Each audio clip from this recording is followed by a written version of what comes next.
ప్రేమగల తండ్రి, కృపా కనికరగల దేవ, మీకు స్తోత్రాలు తండ్రి. ఈ సమయంలో మిమ్మల్ని స్థుతించే బాధ్యత ఇచ్చినారు.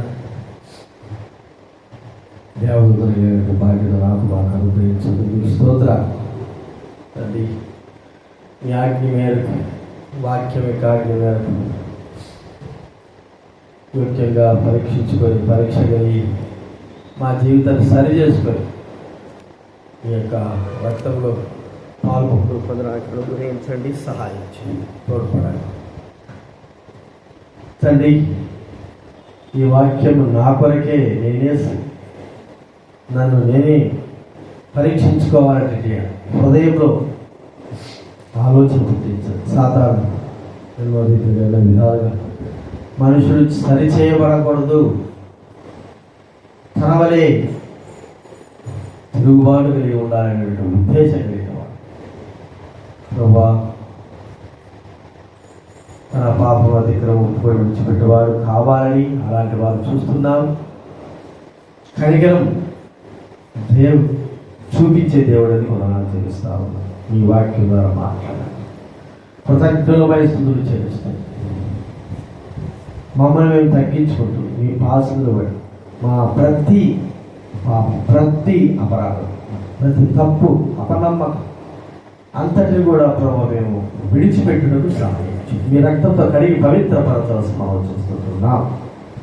కృతజ్ఞతలపై స్తుతులు చెల్లిస్తూ ప్రభు అయిన యేసు నామమున ప్రార్థించి వేడుచున్నాము తండ్రి.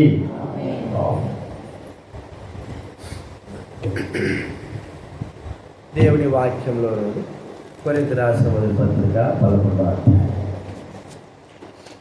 మొదటి కొరింథీ రాసిన పత్రిక 11వ అధ్యాయము 28వ వచనం మనమందరం కూడా కలిసి చదువుకుందాం. మొదటి కొరింథీయులకు రాసిన పత్రిక 11వ అధ్యాయము 28. అందరూ కూడా చదువుతున్నారు. బయోగ్రంథంలో దయచేసి తీయండి, చదవాలి. కాబట్టి ప్రతి మనుష్యుడు తను తాను పరీక్షించగలడు. అలాగూ చేసి ఆ రొట్టెని ఆ పాత్రలోని త్రాగవలెను. ప్రతి మనుష్యుడు పక్షి గారు కావచ్చు, జాతి ముల్లరు కావచ్చు, డిఎల్ ముడి గారు కావచ్చు, గొప్ప గొప్పవారు, అందరికంటే తక్కువ వారమైన మనం, ఇంకా తక్కువ వారు నేనైనా సరే ప్రతి మనుషులంగా పరీక్షించుకోవాలి. యోగ్యమైన రీతిలో ఆయన శరీరంలో, ఆయన రక్తంలో మనం పాలు పంపులు పొందాలని ఇక్కడ అపోస్తలుడైన పౌలు దైవవాక్యం ద్వారా మాట్లాడుతూ ఉన్నాడు. దేవుడు మాట్లాడు కాబట్టి ప్రభు వల్ల పొందాడు. ఇది మనం గుర్తించుకోదగ్గ విషయం. నేను పరీక్షించుకోను, నేను అన్నీ బాగానే ఉన్నాను అనుకుంటే మనమే మోసపరుచుకుంటున్నాం. కాబట్టి ఎలాగ పరీక్షించుకోవాలి? మనము ఆరాధనలో మనం చదువుకున్నాం కదా. ఇర్మియా గ్రంథం 29వ అధ్యాయం 11వ వచనం మనం అందరూ కూడా చదువుతున్నాం. ఇర్మియా గ్రంథం 29 అందరూ చదువుతాం. నేను మిమ్మల్ని గూర్చి ఉద్దేశించిన సంగతులను నేను ఎరుగుదును. రాబో కాలమందు మీకు నిరీక్షణ కలుగుటవి సమాధానకరమైన ఉద్దేశములు కానీ హానికరమైన కావు. ఇదే యెహోవా. ఆయన మన గురించి ఒక ఉన్నతమైన ఉద్దేశం కలిగిన వాడే ఉన్నాడు. ఉన్నతమైన ఉద్దేశం. ఎలాంటి ఉద్దేశము మనకు అర్థం కాదు, కాకపోయినా మనం అర్థం చేసుకోలేము. ఒక సమయం వచ్చేంత వరకు కూడా ఆగలేము. కానీ మనకు కనబడేదంతా కూడా మనకు నష్టము కనబడతా ఉంటుంది, బాధ కనబడతా ఉంటారు, శ్రమ కనబడతా ఉంటారు, వేదన కనబడతా ఉంటారు. అంటే ఇప్పుడు నేను మనుషులు కదా, నా కూతురు గురించి నేను ఆలోచించాను. చదువుకోవాలా, బాగుండాలా అనే ఆలోచన. ఇంటికాడ ఇంటికాడ బిడ్డలు ఉన్నప్పుడు వాళ్ళు ఇష్టం వచ్చినట్టుగా చూపిస్తారు. బాగా లగ్జరీ లైఫ్ అంటే ఎప్పుడు కావాలంటే ఇప్పుడు అన్నం తినడం, ఏ గాడు తీసి పెట్టడం అనేది ఉంటుంది. ఇప్పుడు నేను ఒక ఉద్దేశించిన మార్కులు తక్కువ వస్తున్నాయి, ఇటుకంటే అవి పని చేయదు, వాడు ఎక్కడ తీసుకువెళ్ళాలి, హాస్టల్ వేసా కదా, హాస్టల్ వేసాడు, హాస్టల్ తీసుకుపోయి హాస్టల్ వేసేస్తాడు. అది కార్పొరేట్ హాస్టల్ కాదు, క్రిస్టియన్ హాస్టల్, స్టాన్లీ స్కూల్ అని తెలిసే ఉంటుంది, హ్యాబిట్స్లో ఉంటాయి. ఒకప్పుడు బాగా నడిచింది, తర్వాత ఎక్కువ కాలేజీలు రావడం ద్వారా మళ్ళీ పడిపోయింది. మళ్ళా బిషప్ ఏం చేశాడంటే అందరినీ సమకూర్చి మళ్ళా దాన్ని పునరుద్ధరణ చేయాలి. దాంట్లో చేశాడు, వాటర్ ఉండాలి, రూమ్ ఉండాలి, పరుపులు లేవు, మంచాలతో చిలుము పట్టిపోయి ఉన్నాయి. ఇప్పుడు ఆడ తీసుకుపోయాడంటే 2 ఫ్యాన్లు వేసుకొని ఏమండి తలకాయ కాడ పెట్టుకుంటారు. మళ్ళా ఫ్యాన్ ఎక్కడ ఉండదు, తల దగ్గర ఉండాలి. ఫ్యాన్ లేకపోతే నిద్ర రాదు అట్లా. సరే ఉంది నీ కథ, ఇప్పుడు కాదులే, ఉండాలి సమయం ఉండాలి అని చెప్పాను. ఆడకపోతే ఫ్యాన్లు ఏడో పైన ఉన్నాయి, మంచాలు ఏడో కింద ఉన్నాయి. వచ్చిన వాళ్ళందరూ కూడా అందరూ ఎక్కడ పడుకోవాలంటారు చెప్పండి? ఇలాగ అందరూ కూడా ఫ్యాన్ కింద పడుకోవాలనుకుంటారు. నువ్వు ఒక్కదానే కాదు, ఇది ఐటీ కానీ ఇష్టపడ్డారు. సరే ఎట్ట కూడా అందరితో కలిసి పడుకుంటారు. భోజనం మేము ఆంధ్ర వాళ్ళం కదా, ఆంధ్ర భోజనం అనేది అక్క ఆంధ్ర భోజనం ఎక్కువ చేస్తుంది. బయట తింటే ఎప్పుడో ఇళ్ళ కాడికి పోతే తెలంగాణ భోజనం పెడతారు. ఒక్కరోజు తింటే సరిపోతుంది, ఆ రోజు తింటానే దానికి రుచి అని తెలుస్తాను. ఇక్కడికి పోగానే ఏం తెలుసు చెప్పండి, అంత తెలంగాణ భోజనమే. ఆంధ్ర భోజనం తిని తిని ఏమైపోయింది, ఇది తినాలంటే వల్లగాల, కోడిగుడ్డు ఉల్లగడ్డ వేసినా కూడా వల్లగాల. పిల్లకి ఏడుస్తుందంట, నాకు ఇది తినబుద్ధి కావడం లేదు అని. ఓడ్చుకో అమ్మా, ఓడ్చుకో. ఇప్పుడు నువ్వు ఓడ్చుకొని తిని కష్టపడి అన్నిటికీ నువ్వు ఉండి బాగా చదువుకొని ఒక స్థాయికి వచ్చిన తర్వాత అప్పుడు అనుకుంటావు, అరే నేను ఇంత కష్టంలో నుంచి వచ్చాను కాబట్టి ఇవన్నీ తెచ్చుకునంటే తర్వాత మనం ఇష్టం వచ్చినట్టుగా జీవించడానికి అవకాశం ఉంటుంది. అది మన ఆలోచన, అంటే మనకు ముందు ఏం జరుగుతుందో తెలియదు. కానీ దేవుడు మన మీద వచ్చిన ఉద్దేశాలు, సంకల్పాలు ఎలా ఉంటాయంటే అవన్నీ అయిపోయిన తర్వాత, వాటిలో అన్నీ నెరవేర్చబడిన తర్వాత వాటిని మనం ఆలోచిస్తాము. అప్పుడు దేవుడు ఇలాగ నాకు చెయ్యకపోయి అంటే నేను ఏమైపోయి ఉండేవాడినో, ఇలాగ కష్టపెట్టకుంటే ఏమైపోయి ఉండేవాను. అందుకే ప్రతి తల్లిదండ్రులు పిల్లల విషయమే ఆలోచించేదంటే సుఖాలకు వాళ్ళని ఏం చేయాలి చెప్పండి, ఏం చేయాలి, దూరంగా పెట్టాలి. సుఖాలకు ఏం చేయాలి? ఒక ఆయన వచ్చాడు, అదే స్కూల్లో చేర్చడానికే వచ్చాడు దైవసేవకుడు, పిల్లలు తీసుకొచ్చాడు. తక్కువలో, చాలా తక్కువలో, సంవత్సరానికి 25,000తో హాస్టల్ అయిపోయాడు. అంతకుముందు వాళ్ళ కొడుకుని నారాయణ జరిపించాడు, 2 లక్షలు ఏసీలో పెరిగాడు. ఏడకొస్తే ఏముంది చెప్పండి, పరుపులు దుమ్ము కొట్టుకోబోయిండాయి, కిటికీలు బాగాలేవు. అవి చూశాడు, ఏందో బాగాలేదురా, బాగాలేకుండా కూడా నీకు చదువు ఉంటుంది, కొద్దిగా కష్టపడితే అన్నీ బాగుంటారా అంటే ఇలా వాళ్ళ కూడా చూసి ఏది ఇట్టే పెట్టుకో, 3 లక్షలు కదా 4 లక్షలు పెట్టి చేర్పించు, అదే చదువు ఇదే చదువు. కానీ ఈ దినాన వాళ్ళకి సుఖాలకు మనం అలవాటు చేస్తే రేపొద్దున వాళ్ళకి కష్టం వస్తుంది, బాధ వస్తుంది, వ్యాధి వస్తుంది. తట్టుకోగలరా? అర్థమైందే? తట్టుకోగలరా? లేదు. వారు ఎంత వేదన మీద ఆ దినాన మా నాయన మా అమ్మ నాకు కష్టానికి అలవాటు చేసింటే నాకు కొంత అయినా సులభంగా ఉండంటే, ఉద్దేశించిన సంగతులలో కష్టాలు బాధలు అనేవి చాలా ఖచ్చితంగా మనకు ఉంటాయి. ఇప్పుడు మనము దేవుడు ఒక ఉద్దేశం కలిగి ఉన్నాడు ప్రతి ఒక్కరి పైన.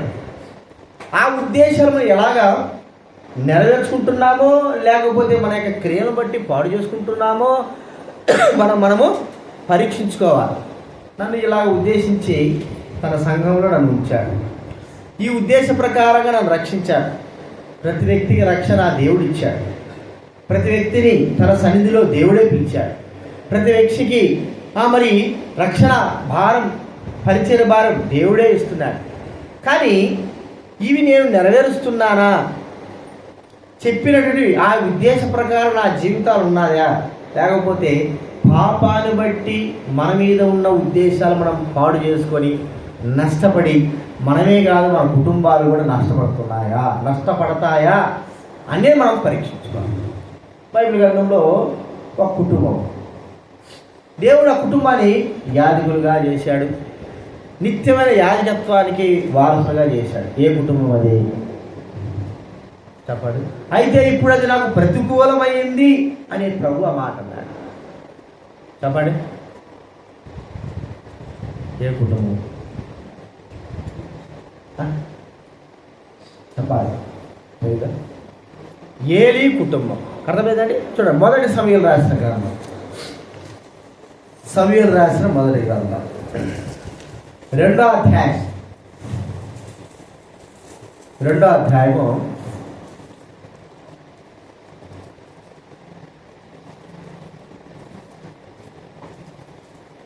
28వ వచనం చదవండి ఎవరైనా. అతడు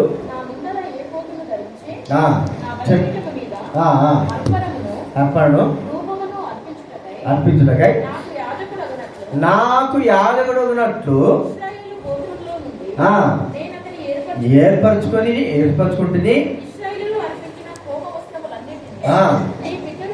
నీ పితరు ఇంటి వారికి ఇచ్చింది.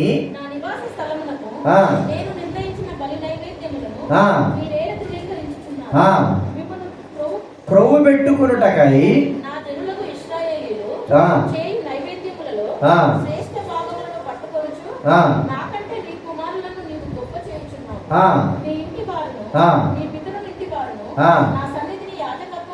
జరిగించుదని యెహోవా ఆజ్ఞ ఇచ్చి ఉన్నాను. మనుషులకు కాదు, మనస్సునకు.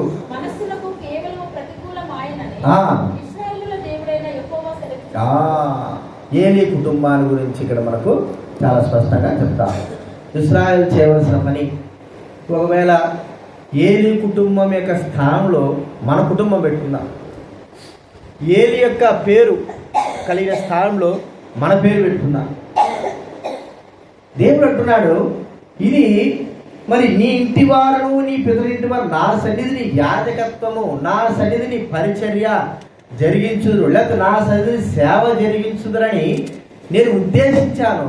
కానీ నాకు ప్రతికూలమైంది. ఎందుకు ప్రతికూలమైంది?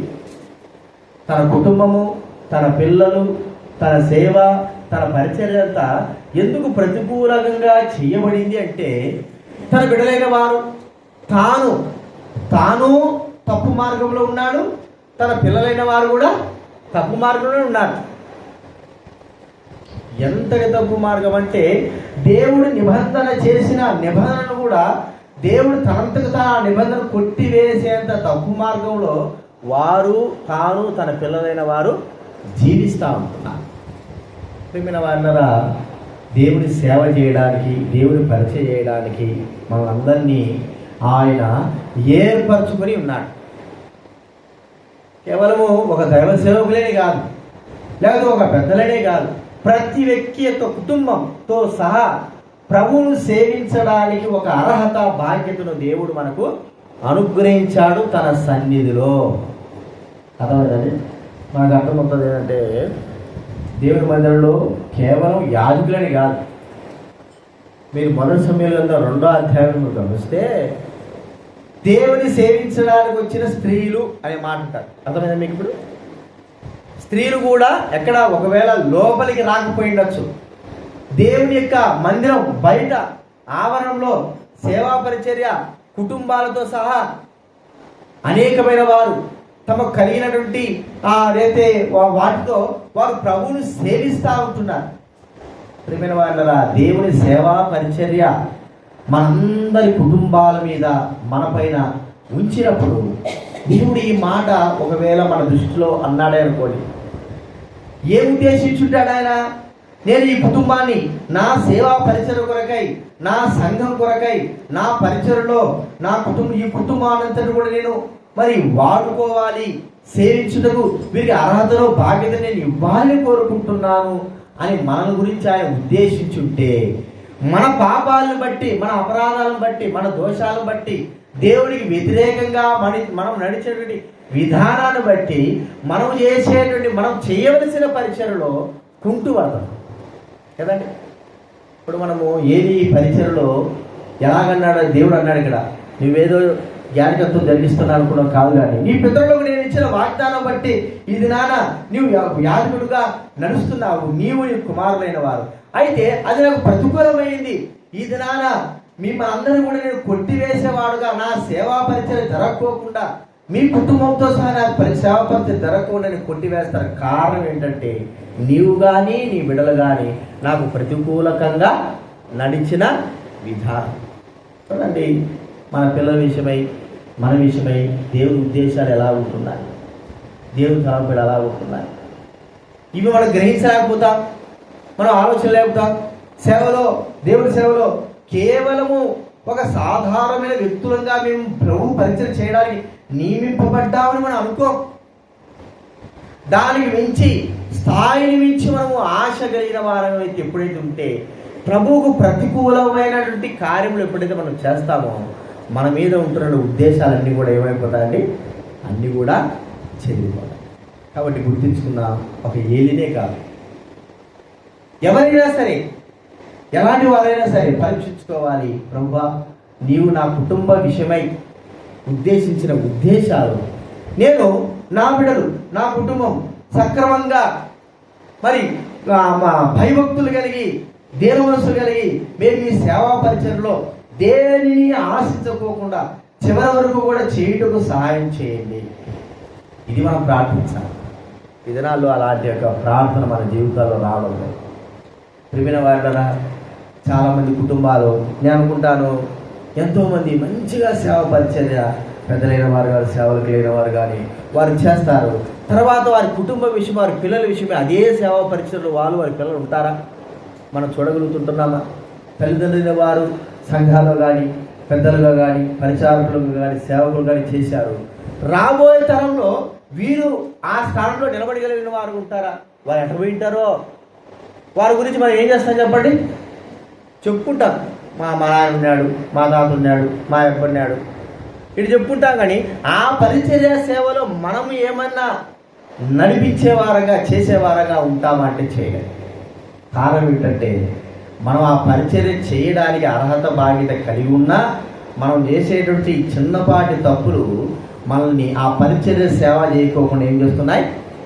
దూరపరుస్తా ఉంటాయి.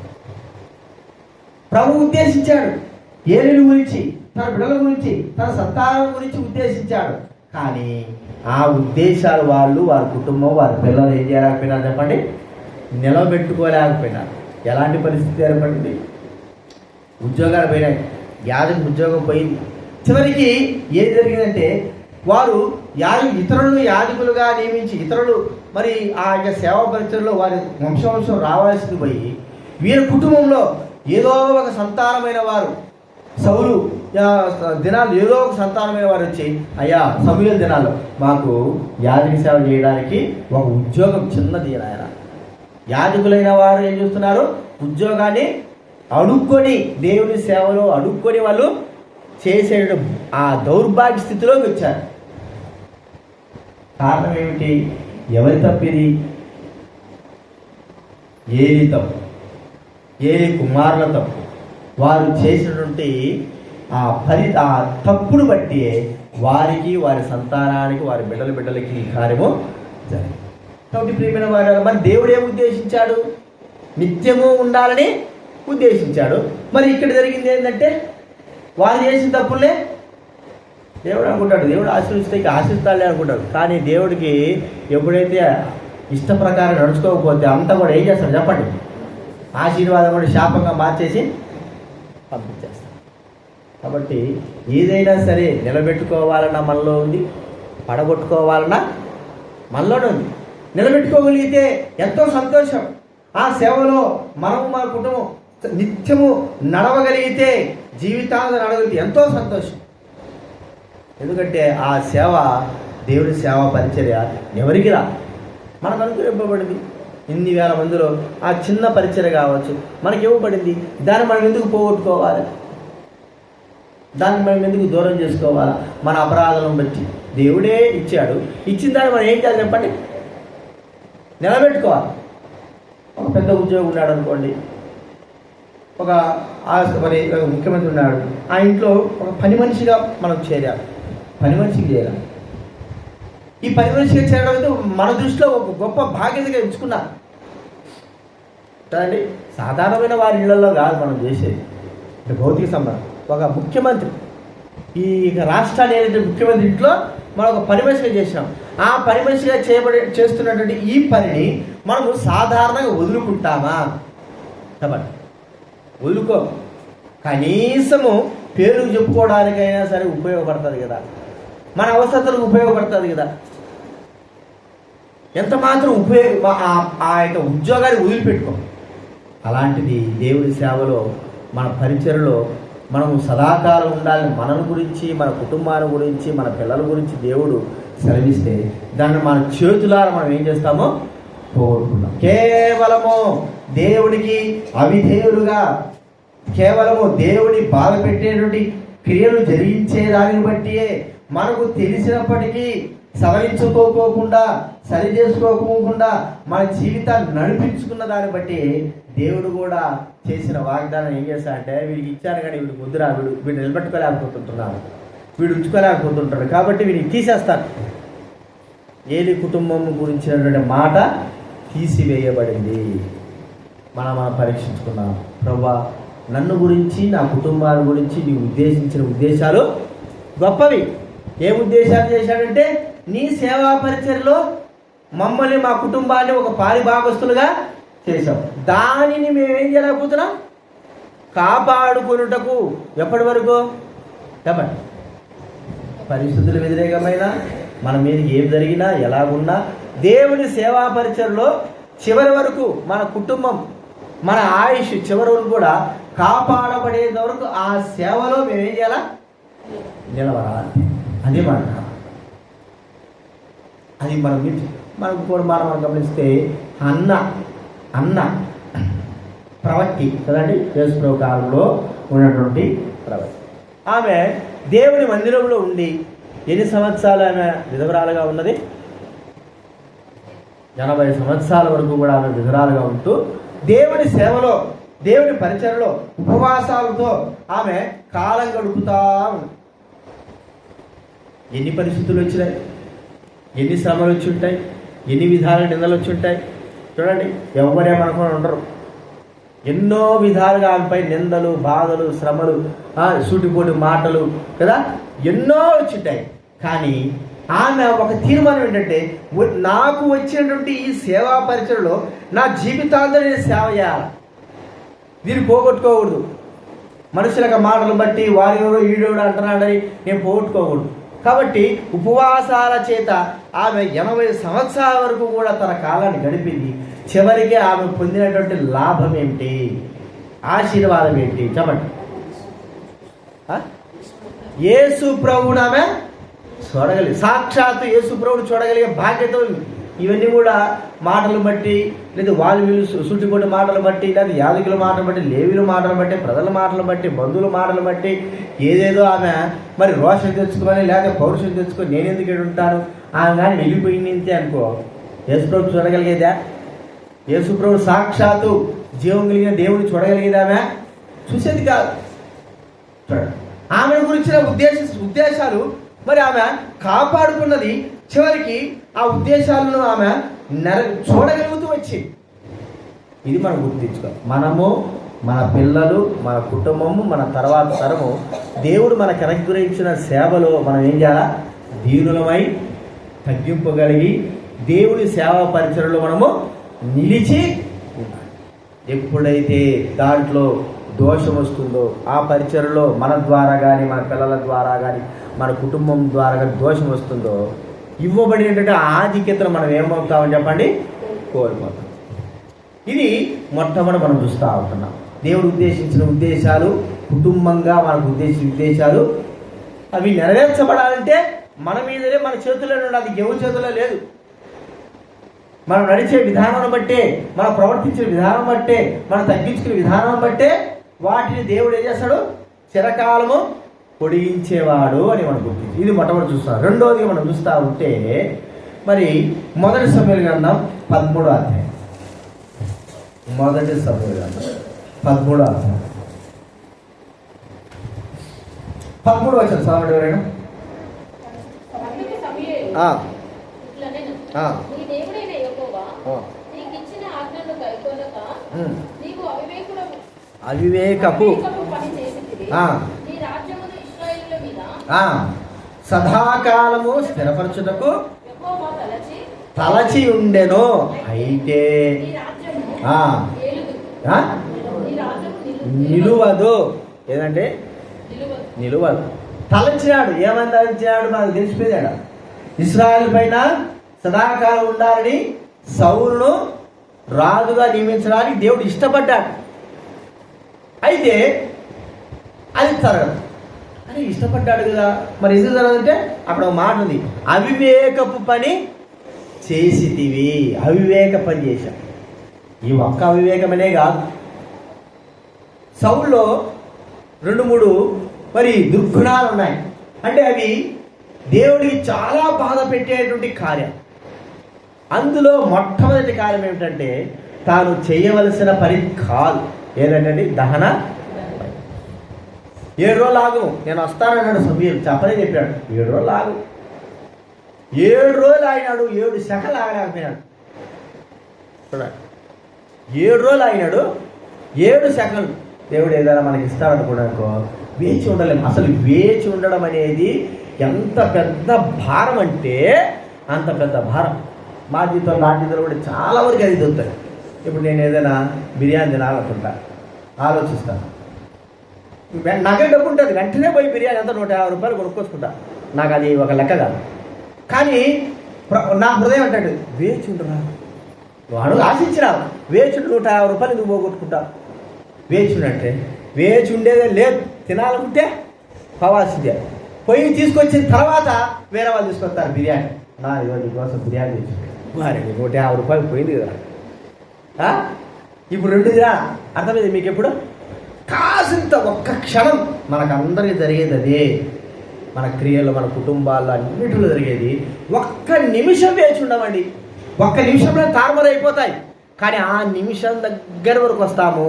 నిమిషంలో ఏమైపోతుంది చెప్పండి, మన మనసు మారిపోయి అయిపోతుంది. అరే నా జీవితం ఎన్ని జరిగినాయో చెప్పడానికి వీలైనన్ని జరిగినాయి. ప్రభా ఇది నాకు కావాలా, లేకపోతే ఇది జరిగింది, ఈ విషయం ఒక్క నిమిషం వేచి. మనసు అంటాడు వేచి ఇంకా వేచి ఉండేది లేదు అని ఏదైనా తీసుకొచ్చినాకో అప్పుడే తీసుకొస్తారు అందరూ. ఏదైనా సరే అరే ఎంత అయిపోయింది, ఎంత నష్టం అయిపోయింది, ఎంత కష్టం అయిపోయింది. ఇప్పుడు ఈ 2 చూసినప్పుడు వేచి ఉన్నదానికి మనం తెచ్చుకున్న దానికి మనం ఏమన్నా అనుభవిస్తామా? బాధ, అరే ఎంత పని అయిపోయింది.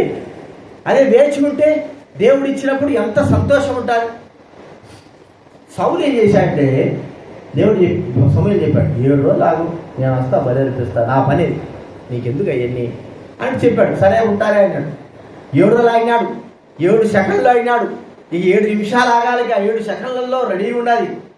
వెంటనే అనుకున్నాడు, హృదయంలో ఆలోచన వచ్చింది, ఎప్పుడో తను చెప్పినట్టు అసలు రాడు మనిషి, ఎంతసేపు వచ్చేది.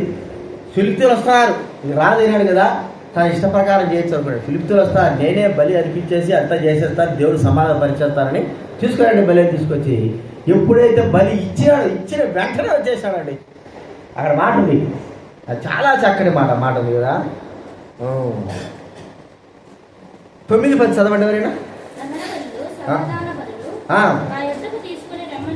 చెప్పి ముందు పైన వచ్చిన 5వ వచనం, సమూయేలు చెప్పినట్టు ఆగి గిల్గాలకు రాకపోవటి చెదిరిపోవటి చూచి బలులను సమాధానములను ఆయన తీసుకురమ్మని చెప్పి దహన అర్పించను. అతడు దహన బలి అర్పించి చాలించిన వెంటనే క్షణాలు కూడా కాదు, ఇటు అర్పించినాడు, అటు వచ్చేసినాడు. వచ్చేసిన వెంటనే ఏం చెప్పినాడు చెప్పండి. చాలు అక్కడ మనకు అర్థమైపోయింది. వచ్చినాడు, ఏం రా నాయన అవివేక పని చేసినావు, క్షణాలు ఆగలేవా, నేను రావడం అర్పించిన వెంటనే ఏంటి నువ్వు చేసింది, ఏంటి నువ్వు సరైన సమయానికి రాలేదంటే, అరే సరైన సమయానికి వస్తానో రాదా నీకెందుకు, కలవరం పుట్టింది, ప్రజలందరూ చెదిరిపోతున్నారు, ఫిలిప్తీయులు వస్తున్నారనే గల ఈ బలి నేను అర్పిస్తే దేవుడు సంతోషిస్తానే అనుకున్నాడు. ఏమో అతనే అర్పించాలా, నేను అర్పించలేను. ఇప్పుడు బలి అర్పిస్తే ఎవరు అర్పిస్తే ఏమైనట్టుగా అర్పించిన వెంటనే వచ్చేసాను. అది అవివేకపు పని, దేవుడు చెప్పనటువంటి పని. ఇక అప్పుడు దేవుడు హృదయంలో మాట చెప్పేశాడు, చేసినందుకు నేను ఉద్దేశించాడు కానీ నువ్వు అవివేక పని చేసుకొని ఏం చేశావు, ఆగలేక ఈ పని చేశావు, నిన్నేస రాజుగా కొట్టి వేస్తున్నాడు. తర్వాత అయినా తన జీవితం మార్చుకున్నాడా, బాగా గుర్తుపెట్టుకున్నాడు. తర్వాత అయినా సరే సరి చేసుకున్నాడా, తర్వాత అయినా సరిగా ఉండడానికి ఇష్టపడ్డాడా అంటే తరువాత కూడా సరిగా ఉండడానికి ఇష్టపడలేదు. 15వ అధ్యాయంలో దేవుడు ఇచ్చిన ఆజ్ఞను ఏం చేశాడు, తృణీకరించాడు. ప్రజల కొరకై, ప్రజల మాట విని దేవుడు ఏదైతే చెప్పాడో అది చేయకోకుండా తన ఇష్ట ప్రకారంగా దేవుడికి ఇది ఇష్టంలే అది ఇష్టంలే అన్నట్లుగా తీసుకొచ్చాడే కానీ ప్రియమైన వాళ్ళరా దేవుడికి అవివేకం పని చేశాడు. రాజుగా ఉండకోకుండా దేవుడు ఏం చేశాడు, చాలాసార్లు మనం ఇలాగే ప్రవర్తిస్తూ ఉంటాం. దేవుడు మనం ఇచ్చిన ఉద్దేశాలు వేరుగా ఉంటాయి. ఒక పరిచారకుడు గాను, ఒక సంఘ పెద్ద గాను, లేకపోతే ఒక సేవకుడు గాను, లేకపోతే దేవుడు సంఘంలో ఒక అధికారంగా మనం ఉంచాలని ఉద్దేశించే ఉంటారు. కానీ మన యొక్క అవివేకం పనికి మనం ఏం చేస్తాం చెప్పండి, మనకున్న ఆ కాస్త దేవుడిచ్చిన అధికారాన్ని మనం ఏం చేస్తాము, పోగొట్టుకుంటాం. అవివేకం పని. ఈ యూట్యూబ్లో వచ్చాడు ఇప్పుడు మనవాడు హెబ్రోన్లో ఉంటాడు, జుబ్బా పైదాలకు పిచ్చోళ్ళ నడుచుకుంటుంది, ఏం గుర్తు రాదు పేరు, కృపానేది అనుకుంటా, కృప. ఒక 6-7 నెలల కిందట హెబ్రోన్లో వచ్చినప్పుడు భలే ఉన్నాడు.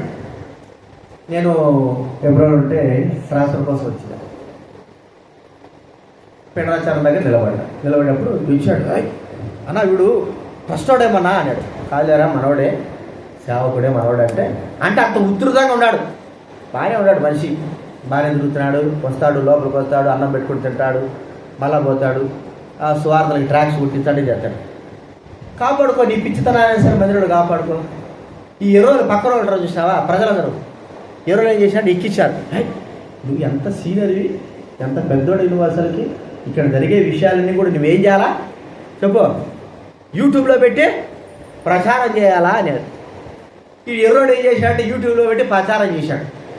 ఇప్పుడు జరిగితే నా ఒక 10 రోజుల కిందటే ఇవన్నీ జరిగాయి. వాడు ఇట్టున్నాడు, వీడు అట్టున్నాడు, ఎట్టున్నాడు, వీడికి ఎందుకు ఈరోడు వచ్చాడా, తిన్నామా పోయినామా, నోరు పూసుకుంటచ్చు కదా. దేవుడు ఏదో మందిరంలోకి వచ్చి ఒక ఆధిక్యత ఇచ్చాడు కదా, నీకెందుకు ఎదుగుతాడు, నాకు ఇది నుంచి కనపడడం లే, ఎందుకు కనపడడం లేదురా నేను అనుకుంటే ఇదో ఈ పిచ్చి శాస్త్రం చేస్తున్నాడు యూట్యూబ్లో పెట్టి. ఉన్న కాస్త ఆ పరువు ప్రతిష్ట ఏం చేశాడు చెప్పండి, పిచ్చోడైనా సరే నరు మర్యాద ఉండింటే అర్థమైంది. ఇప్పుడు ఏం జరిగితే నీకెందుకు, ఎట్లా జరిగితే నీకెందుకు, దేవుని సన్నిధిలోకి వస్తున్నావు, తింటున్నావు, పోతున్నావు, మర్యాద ప్రార్థన చేసుకుంటూ వస్తున్నావు, ఎన్ని నీకు అవసరమా? ఇప్పుడు దేవుడి మందిరానికి అడుగు పెట్టడం కనపడితే సార్ తంతాడా గేట్ కాడ, అర్థమైందా? నువ్వు పిచ్చోడని ముఖ్యం కాదు, పిచ్చోడు అయితే ఎన్ని ఎందుకు చేస్తావు బాయ్, ఎన్ని ఇట్లా పెట్టి ప్రచారం చేస్తావా, పిచ్చోడు అయితే అర్థం కావాలంటే మనకున్న అధికారాన్ని ఏం చేస్తావు అంటే, అరే ఇప్పుడు నేను కూడా, నాకు కూడా తెలుసు, వస్తాము మందిలో పోయి పడుకుంటాము అన్న ప్రయలాడిన మన గౌరవం కాపాడుకుంటాము, మనకిచ్చిన గౌరవం కాపాడుకొని దేవుని సందులో మనమంటూ ఒక మాకు బాగలేకపోయినా చూసుకుంటాం. మనకు అంత అవసరమా ఏది చెప్పడం? ఇప్పుడు ఇక్కడ చూస్తా అంటే సౌలు విషయంలో గమనిస్తే ఎందుకు ఇంత అవసరము, ఏమైంది, నీ గౌరవం ఎందుకు పోగొట్టుకున్నావు, రాజుగా ఉండవలసిన నీవు ఎందుకు ఇంత గౌరవం పోగొట్టుకున్నావు నువ్వు అంటే అవివేకపు పనులు పనిచేస్తావు. చెప్పిన వారా అవివేక పనులు వద్దు. మనకు ఇవ్వబడినటువంటి పరిచర్య ఏదైనా సరే, ఒక పరిచారకులమా, లేకపోతే ఒక పెద్దలమా, లేకపోతే సంఘాన్ని నడిపించే వ్యక్తులమా, లేకపోతే దేవుడు మన దేని మీద అధికారికంగా తన బిడలైన వారి ద్వారా పెద్దలైన ద్వారా నియమించాడు, వాటిని బట్టి తగ్గింపు కలిగి మనం ఏం చేయాలంటే సేవా పరిచయలో. ఈ దినాన రాజు అయినటువంటి సౌలు తన చేతులారా అవివేకం పని చేసుకుని ఏం చేసిన అంతా కూడా పోగొట్టుకున్నాడు. ఎవరో చేయరా, ప్రజల మాట విన్నాడు, ప్రజలు సంతోష పెట్టాలని కోరుకున్నాడు, దేవుడికి అవిధేయత చూపించాడు, చేయరాని కార్యాలు చేశాడు. చివరికి దేవుడి ఉద్దేశాలను అది గుర్తుపెట్టుకోడు, ఇది చెయ్యాలని అనుకున్నాను, రాజుగా నేను నిర్మించాలనుకున్న ఉద్దేశాలను, తాను తన కుటుంబ ఉద్దేశాలను ఏం చేయాలనుకున్నాడు, దేవుడు అలా ఆలోచిస్తే తన చేతులారా తన ఉద్దేశాలన్నింటినీ కూడా ఏం చేశాడు. అయితే దావీదు కాపాడుకున్నాడు. తాను తన కుటుంబం తన తరతరమైన వారు సింహాసనాసీనులుగా కాపాడుకోవడానికి తాను కారణమవుతూ వచ్చాడు. యథార్థ హృదయంతో నడుస్తూ వచ్చాడు. అర్థమైంది మీకు? కాబట్టి వ్యక్తిగతంగా కుటుంబంగా మన కుటుంబ విషయమై మన విషయమై దేవుడు ఏమి ఉద్దేశించాడు దాన్ని మనము సంఘములు ఎలా కాపాడుకుంటున్నా ఎలాగ ప్రవర్తిస్తున్నా వాటిని మనం చివరి వరకు ఇది దేవుడిచ్చాడు. ప్రేమిన వాళ్ళరా, మేము సేవకులు అనుకోండి, మాకు ఎవడిచ్చాడు? ఎవడో పేరు పెట్టి ఇలా దేవుడిచ్చాడు. అయితే దేవుడు దాన్ని మేము ఏం చేయాలా? కాపాడుకోవాలి. ఆ యొక్క కాపరత్వాన్ని ఆ అధికారాన్ని నేను అవివేకం పని చేసుకున్నాను అనుకోండి, ఏమైపోతాను నేను? నాకు ఇవ్వబడినటువంటి ఆ అధికారం అంతా కూడా దేవుడే కొట్టేస్తాడు. మనుషులు కొట్టేయాల్సిన అవసరంలే. సంఘంలో బయట కూడా పరిచార్య చేసే పరిచారం ఒక బాధ్యత, ఇవన్నీ కూడా దేవుడు మనకి ఇస్తున్నాడు. వాటిని మనం ఏం చేయాలంటే చివరి వరకు కూడా కాపాడుకోవాలి. అవివేకం పని చేసుకొని మనంతా మనం చేసుకొని చివరికి ఇది ఇట్లున్నది అది అట్లున్నది గొడవలు చేసుకొని మనంతా మనమే నాశనం అయిపోతే అది దేవుడికి ఏం సంబంధం లేదు, ప్రజలకి ఏం సంబంధం లేదు. మనకు మనమే నాశనం చేసుకున్న వారుగా సౌలు తన జీవితాన్ని తానే నాశనం చేసుకున్న వారుగా చూస్తాం. ఎంత ప్రయత్నించాడు సౌలు. తన కుమారుడు యోనాతాను రాజు కావాలని ఎంతో ప్రయత్నించాడు. రాజు అవుతాడని తెలిసినటువంటి దావీదును చంపడానికి ఎంతో ప్రయత్నించాడు. కానీ చేయగలుగుతూ వచ్చాడా? దేవుని ఉద్దేశాలను మరి చెడగొట్టడానికి ఎంత మాత్రమైనా తాను ఏమైనా చేయగలుగుతూ వచ్చాడా? చేయలే. చివరికి తన కుటుంబంలో ఏలేటువంటి ఒక రాజు కూడా లేకోకుండా చేయబడ్డాడు. మెఫీబోషెతు చూస్తే మెఫీబోషెతు 2 కాళ్ళు లేనివాడు, ఒక కుంటివాడు, రాజ్యానికి ఎలాగో పనికొస్తాడు. బతుకున్నాడంటే ఆ సౌలు కుటుంబంలో మెఫీబోషెతు బతుకున్నాడు అంతే. అర్థమైంది ఇప్పుడు? కాబట్టి మన జీవితంలో గుర్తించుకుందాం. మనకి ఇవ్వబడిన సేవా పరిచయంలో అది ఏదైనా సరే మన అవివేకం పని చేసుకొని దానిని మనంతకు మనం చేదురారు పోగొట్టుకోవద్దు. ఇది నాకు ఇవ్వబడింది, ఇది నాకు దేవుడు ఇచ్చినట్టు ఒక వరం, ఆ బాధ్యత, దాన్ని మనం నెరవేర్చుకోవాలి. మీరు హెబ్రోన్లో సేవా తరగతిలో ఉంటారు, బాగా గుర్తుపెట్టు. ఉదాహరణ, లోపల వంట చేసేవారు కిచెన్ డ్యూటీ అనేది మగపిల్లలకు ఉంటుంది. ఫోన్ డ్యూటీ ఉంటుంది. గేటు దగ్గర నీళ్ళ దగ్గర ఉంటారు. వీళ్ళందరూ కూడా ఒక్కొక్కరు ఒక్కొక్క బాధ్యతలోంచి వస్తారు. కొంతమంది ఆ బాధ్యతలో స్థిరంగా ఉంటారు. అర్థమైంది మీకు? ఇప్పుడు బయట బాధ్యతలు చేసేవారు బాగా కష్టపడాలి, నీళ్ళ కోసము బయట పనులు చేసేవారు బాగా కష్టపడాలి. ఈ వంట డ్యూటీ చేసేవారు దైవబడిన వారికి, వంట చేసేవారికి వారికి ఒక డ్యూటీ ఉంటారు. వీరికి ఏం చేయాలో లోపల కూర్చుంటారు. అర్థమైందా? వచ్చిన వారికి వంట పట్టించుకొని మర్యాదపూర్వకంగా ఉండాలి. ఇక్కడ ఉన్నవారు ఏదైనా తికమక శాస్త్రం చేశారనుకో, అర్థమైంది మీకు? ఇప్పుడు ఉన్నటువంటి అధికారాన్ని బట్టి తికమక శాస్త్రం చేశారనుకో, ఈయన తీసుకుపోయి ఆడేస్తారా చెప్పండి? జనరల్ డ్యూటీలు వేస్తారు. జనరల్ డ్యూటీ అంటే మర్యాదగా ఊడ్చే పనులు, బాత్రూమ్లు కడిగే పనులు, నీళ్లు పట్టే పనులు ఇవి వేసేస్తారు. ఉన్నది మర్యాదగా నీట పట్టణం ఉండి వచ్చిన వారిని గౌరవించుకొని తగ్గింపు కలిగి ఉంటే ఈ బాధ్యత ఉంటుంది కదా. అర్థమైంది మీకు ఇప్పుడు బాగా? ఫోన్ డ్యూటీ నాకు ఫోన్ డ్యూటీలో అవకతవక శాస్త్రం చేస్తారనుకో, ఫోన్లో మాట్లాడి ఇష్టం వచ్చిన మాట్లాడి ఎటో ఎదురుగా పెద్దలు కూర్చున్నా కూడా లెక్క లేకుండా ఉన్నారనుకో, వారు కూడా తీసేస్తారు. తీసేసి ఆడేస్తారు, గేట్ కార్డ్ వేస్తారు. అర్థమైంది మీకు ఇప్పుడు? నేను చూసినా కాబట్టి మీకు చెప్తున్నా. మంచి స్థాయి.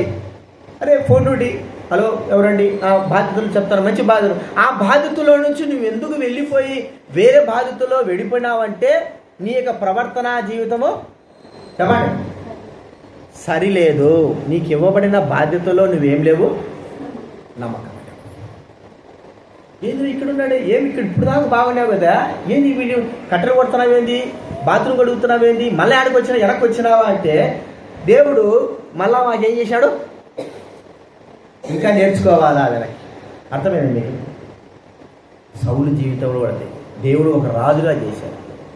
మూర్ఖించి తాను దేవుని మాట వెనక చివరికి తన కుటుంబాన్ని కూడా అంత కూడా వెనక్కి తీసుకొచ్చే విధంగా తన ప్రవర్తన జీవితము జరిగించాడు.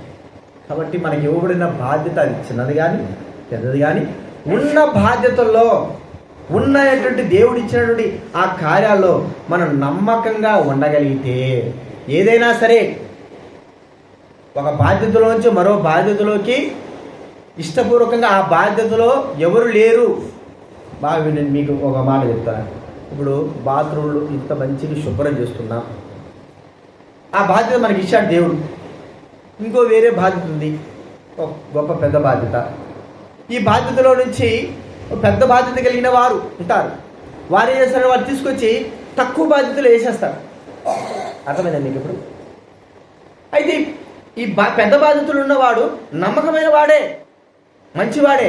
వాడు తక్కువ బాధ్యతలు వేస్తే వాడు ఆ తక్కువ బాధ్యతలో ఉన్నది నమ్మకం చేస్తాడు. ఒక సమయం వస్తుంది, అరే ఈ బాధ్యతలో నీకు సాటి ఎవరు లేరు, నువ్వు ఈ బాధ్యతనే చెయ్యాలని తిరిగి నిన్ను వేయాలా అదే బాధ్యతలోకి తీసుకురావడం అనేది అది నిజమైనటువంటి దైవికమైన చిత్తం. అర్థమైంది మీకు ఇప్పుడు?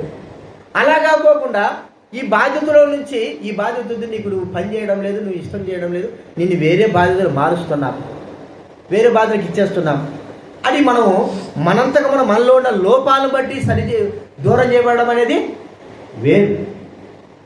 సౌలు జీవితంలో కూడా అదే, దావీదు జీవితం అయితే నిలబెట్టుకున్నాడు. తనకి ఇవ్వబడిన బాధ్యత చివరికి కూడా తను చేయవలసిన పని చివరి వరకు కూడా నిలబెట్టుకున్నాడు. చివరికి తన కుటుంబానంతా కూడా ఏం చేశాడంటే దేవుని సేవ కొరకయ్యేటువంటి రాజులుగా తను వాగ్దానమును దేవుడు ఇప్పించాడు, దేవుడి ద్వారా పొందాడు.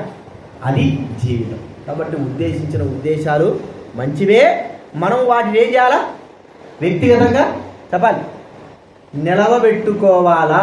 అది మన పని. ఒకవేళ నిలబెట్టుకుంటున్నామా లేదా మనం పరీక్షించుకుందాం. అంత మాత్రమే కాదు, చివరిగా ఇంకొక మాట మనం చూసుకుంటున్నాము. అపోస్తుల కార్యం 1వ అధ్యాయం చివరిగా ఒక మాట చూసుకుందా. అపోస్తుల కార్యాలు 1వ అధ్యాయం 25వ వచనం చదవండి ఎవరైనా.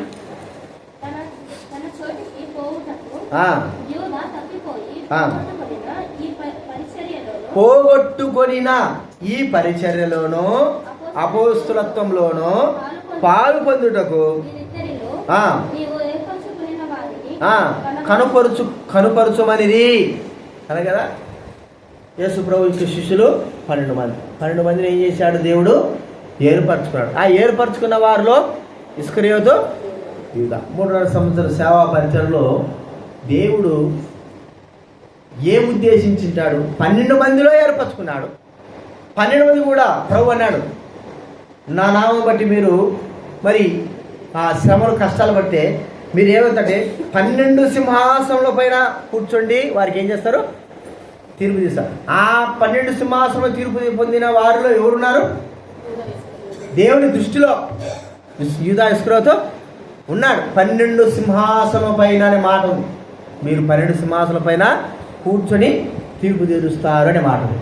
అయితే ఈ పరిచర్యలో ఇస్కరియోతు యూదా దేవుడు ఉద్దేశించిన ఉద్దేశాలలో నుండి పాలు పొందుకోకుండా తనంతకు తాను నష్టపడిన వాడెవరంటే ఇస్కరియోతు యూదా. ఎంత నష్టపడ్డాడు దేవుని యొక్క పరిచర్యలో, దేవుని యొక్క పాలు గుంపుల్లో, దేవుని ఉద్దేశాల్లో. 12 మంది సింహాసనం పైన మీరు కూర్చొని తీర్పు తీరుస్తారంటే ఉద్దేశాలలో ఉన్నటువంటి వ్యక్తి ఎలాగ నష్టపడ్డాడు, ఎలాగ దేవుని ఉద్దేశాల్లోంచి తొలగిపోయాడు, కారణం ఏమిటి చెప్పండి. కారణం ఏమిటి? ఎన్ని కారణాలు చెప్పగలం? 1 దొంగ కదండి, ధనం కోసమై దొంగ అయినాడు, దొంగతనం చేస్తూ ఉన్నాడు. 2వదిగా దురాశ, ఆ డబ్బు ఆశ ఎక్కువైపోయి ప్రభువైన యేసుక్రీస్తు వారిని కూడా అప్పగించాలంటే ఆశ కలిగిన వాడుగా ఉన్నాడు. అలాగ చేశాడు కదండి, ప్రభువునే అమ్మినటువంటి వ్యక్తి. చూడండి, దేవుడి ఉద్దేశాలు ఉంటే, దేవుడి తలంపులు ఇలాగ ఉంటే, ఈ వ్యక్తి యొక్క తలంపులే ఉన్నాయి. ధనం కొరకై, లోకం కొరకై, లేకపోతే లోకంలో అంటారా డబ్బు కొరకై ప్రభువును అమ్మడానికి ఇష్టపడ్డాడు, అమ్మి వేశాడు కూడా, పట్టించాడు కూడా. ఎంత దౌర్భాగ్యుడండి, ఎంత దరిద్రుడండి. ఆ 12 మంది సింహాసనంలో కూర్చోవలసిన వాడు ఎక్కడికి వెళ్ళాడు? ఎక్కడికి వెళ్ళాడు చెప్పాలి? ఎక్కడికి వెళ్ళాడు? ఎక్కడికి వెళ్ళాడు? ఇస్కరియోతు అయితే ఎక్కడికి వెళ్ళాడు? ఉరేసుకుని తెచ్చి అడిగినాడు. మీరు చెప్తున్నారే కానీ మీకు వినపడుతుందో దేవుడికి కనుక, నాకు వినపడలేదు. ఎక్కడికి వెళ్ళాడు? నరకానికి వెళ్ళాడు, పాతాళానికి వెళ్ళాడు. అసలు ఉండవలసిన స్థలం ఎక్కడిది దేవుని దృష్టిలో? పరలోకంలో 12 మంది సింహాసనం కూర్చోవచ్చాడు. వాడంతకు వాడు చేసుకున్నటువంటి కర్మ, వాడు చేసిన దౌర్భాగ్యం స్థితి ఎవడో చేయాల్సిన అవసరం లేదు. మన జీవితం కూడా నాశనం కావడానికి మనమే. ఎందుకే నాశనం అయిపోతుంది, ఎందుకే ఆత్మీయ తగ్గిపోతుంది, ఎందుకే దేవుడు దూరం అయిపోతుంది, ఎందుకే ఇలాగ ప్రవర్తిస్తున్నామంటే లోకం యొక్క ఆశ, లోకం యొక్క తలంపులు, లోకాన్ని వెంబడించడం, లోకం నిమిత్తమై జీవించడం. దేవుడి బిడ్డలమే కానీ చేసేదంతా కూడా లోకపు క్రియ. ఇది నా చాలామంది ఇవి కూర్చున్న వాళ్ళు అయితే విశ్వాస జీవితంలో అతి తక్కువ మంది దేవుని కొరకు జీవించేవాళ్ళు. అతి తక్కువ మంది. అతి ఎక్కువ మంది లోకంలో ఇక్కడ ఉంటారు. లోకం కొరకు మా దగ్గర కూడా ఉన్నారు సంఘ పెద్ద అంటే పేరు పెట్టుకోవడం లేదు, నాయకులుగా తిరుగుతున్నారు. పేరుకేమో నాయకులు, ఏడేమో ఎందుకన్నా నీకు ఆ నాయకత్వం వదిలిపెట్టి పెళ్లి లేదు, పెటాకులు లేదు, నీకు వద్దు. దాంట్లో ఉన్న గౌరవం సంఘంలో లేదు కదండి. ఒక నాయకుడుగా ఎంఆర్ఎంఎస్ నాయకుడుగా అంటే, సంగారెడ్డికి నాయకుడు అంటే ఎట్లుండాలి? కండ వేసి అందరు గౌరవిస్తారు. మందిరంలో దేవుడు గౌరవిస్తాడు. ఏది వదిలిపెట్టుకోడా? ఏది వదిలిపెట్టుకోవాలి చెప్పండి? ఏది కావాలా మనిషికి? నిజమైన విశ్వాసం ఏం కావాలా? దేవుని సన్నిధిలో ఉండేటువంటి బాధ్యతే కావాలి. లోకంలో ప్రేమించేవాడు, లోకంలో ఘనత కావాల్సిన వాడు ఏం చేస్తాడు? అది ఏదైనా సరే, ఏ అధికారం సరే అటు వెళ్తాడు. మరి అటు ఉండి కూడా ఇట్లే ఉంటారు. లోకం నిమిత్తం ఇస్కరియోతు అదే చేసింది. ప్రభువుతో పాటు ఉన్నాడు, ధనాశ కలిగి, దొంగతనం కలిగి, దేవుని అమ్మడానికి కూడా సిద్ధపడేటువంటి వ్యక్తిగా ఉన్నాడు. ప్రభువుతో పాటే ఉన్నాడు. దేవుడి ఉద్దేశాలు గ్రహించలేకపోయినాడు. చివరికి గ్రహించిన సమయము లేకుండా పోయింది. గ్రహించాడు కానీ సమయము లేకుండా పోయింది. చివరికి నాశనం అయిపోయాడు. నిత్య నరకాగ్నికి పాలు చేపట్టాడు. కాబట్టి ప్రియమైన వాళ్ళరా, ఉద్దేశాలు, దేవుడు మనపైన ఉద్దేశాలు చాలా గొప్పవే. అవి మనము నిలబెట్టుకుంటున్నామా? ఎప్పటి వరకు? చివరి వరకా లేకపోతే మధ్యలోనేనా? దాన్ని మనం గుర్తించుకోవాలి. కొంతమంది విశ్వాసాన్ని వదిలిపెట్టి వెళ్ళిపోతారు, కొంతమంది సేవనే వదిలిపెట్టి వెళ్ళిపోతారు, కొంతమంది మాకు మా మందిరమే వద్దు వదిలిపెట్టిపోతారు, కొంతమంది మాకు అసలు ఈ విశ్వాస జీవితమే వద్దు, ఈ సేవనే వద్దని అసలు లోకంలో కలిసిపోతారు. కారణం ఏమిటంటే వారి క్రియలు బాగలేకపోవడం ద్వారానే. అదొకటి కారణం. మన క్రియల ద్వారా కూడా వారిలో మరి అసహనాన్ని పెంచి ఇలా ఉండగలుగుతున్నారా, ఇలా ఉంటారని వారు ఏం చేస్తారంటే ప్రభు సేవ వద్దు, ఏమొద్దని వారు దేవుడికి దూరం అయిపోయేవారుగా ఉన్నారు. ఈ దినాల్లో మనం పరీక్షించుకోవాలి. ప్రభు నా విషయమే నీ ఉద్దేశించి ఉద్దేశాన్ని నేను నెరవేర్చాలి. అది ఏదైనా సరే ఆ ఉద్దేశ ప్రకారం నేను జీవించాలా, నేను జీవించాలా, నా కుటుంబము జీవించాలంటే ఈ ఉద్దేశాలు నెరవేర్చబడాలంటే మనలో, మన కుటుంబంలో, మన జీవితంలో, మన పిల్లల్లో తగ్గింపు, వినయ, విధేయతలు కలిగి దేవుని సేవా పరిచయంలో మనం ఎప్పుడైతే ఎంతమంది ఏమనుకున్నా కూడా గర్వము, అహంకారము, అతిశయము అన్నీ వదిలిపెట్టి మనం ఎప్పుడైతే వీటిలో ప్రవేశించి నడుస్తామో మనకు కావాల్సింది ఏంటి? దేవుని సేవ. మనకు కావాల్సింది దేవుని సేవలో మనం నడవాలి. దేవుడే మనల్ని గొప్పవారుగా చేయాలి, దేవుడే మనల్ని దీవించాలి, మనుషుల వల్ల కాదు. కాబట్టి ఇది ఎప్పుడైతే ఈ ఉద్దేశం ఎప్పుడైతే హృదయంలో పెట్టుకొని మనం నడుస్తామో ఖచ్చితంగా మనము సరైన మార్గంలోనే వెళ్తాం. లేదు సంఘంలో మనకంటూ ఒక గౌరవం ప్రజలు ఇవ్వాలా, లేకపోతే నన్ను గౌరవపరచాలా, నేను గొప్పగా ఉండాలా, లేకపోతే నేను చెప్పింది చెయ్యాలా అనే తలంపులు ఎప్పుడైతే మన హృదయాల్లో బయలుదేరతాయో సంఘం పాడు కాదు. అర్థమైనవి ఇప్పుడు సంఘం ఎప్పుడు కూడా పాడు. మనంతకు మనమే పాడైపోతాం, మనంతకు మనమే నాశనం అయిపోతాం. ఎప్పుడంటే అందుకే బైబిల్ గ్రంథంలో ప్రభు అన్నాడు, తన స్వరక్తమిచ్చుకున్న సంఘాన్ని ఏ మానవుడు కూడా ఎవరు కూడా పాడు చెయ్యలేడు. మనం అనుకుంటాం సంఘం పాడైపోయింది, హెబ్రోను పాడైపోయింది. హెబ్రోను ఎక్కడికి పాడిపోదు, మనుషులే నశించిపోయినారు, మనుషులే నాశనం అయిపోతున్నారు, మనుషులు హృదయాలే పోతున్నారు.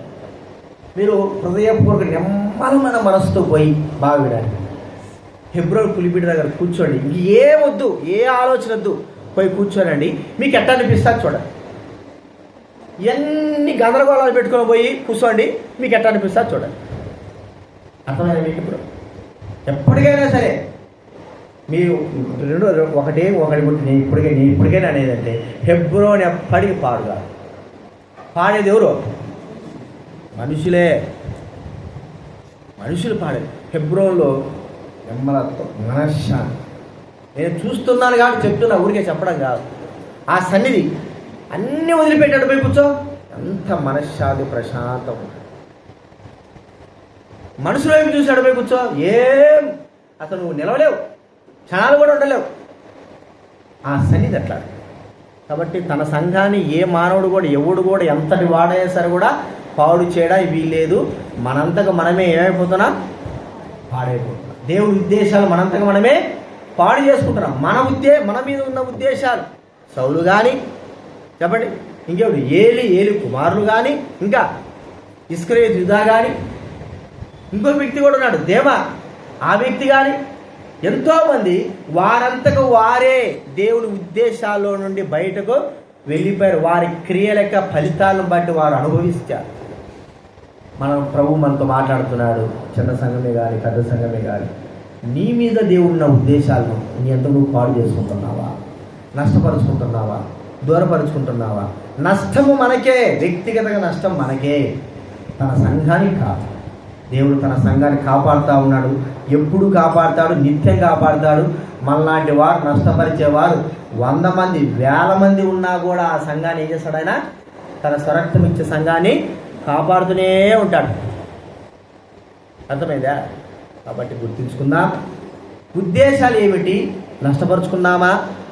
మనకు తెలియకుండా పోలేదు. మన మీద ఉన్న దేవుడి ఉద్దేశాలు మనం నష్టపరుచుకుంటున్నామని మనకు తెలుసు. ప్రతి వ్యక్తి యొక్క హృదయ అంతరంగంలో ఉంటున్న తప్పులని ప్రతి వ్యక్తికి కూడా తెలుసు. తెలిసిన దానిని మనం వెంటనే ప్రభు దగ్గర ఒప్పుకోవాలి. ప్రభా, ఈ విషయం నష్టపోయాను, ఈ కార్యంలో నష్టపోయాను, ఇంత నష్టపోయాను, మీకు అవిధేయత చేశాను, నన్ను క్షమించండి. నా ద్వారా నా నష్టం నా మీదకే వచ్చింది, నన్ను క్షమించండి. మీ ఉద్దేశాల్లో, సంఘంలో నా మీద ఉంచిన ఉద్దేశాలను పరిపూర్ణం చేసి మీకు మహిమ తెచ్చేవాడుగా, సంఘానికి మహిమ తెచ్చేవాడుగా నేను ఉండడానికి సహాయం చేయండి అని మనం ప్రభు దగ్గర ప్రార్థన చేసుకోవాలా. ప్రార్థన చేసుకొని మన తప్పులు మనం ఒప్పుకొని విడిచిపెట్టి ప్రభు యొక్క కనికరాన్ని మనము పొందుదాం. ప్రార్థన చేసుకుందాం.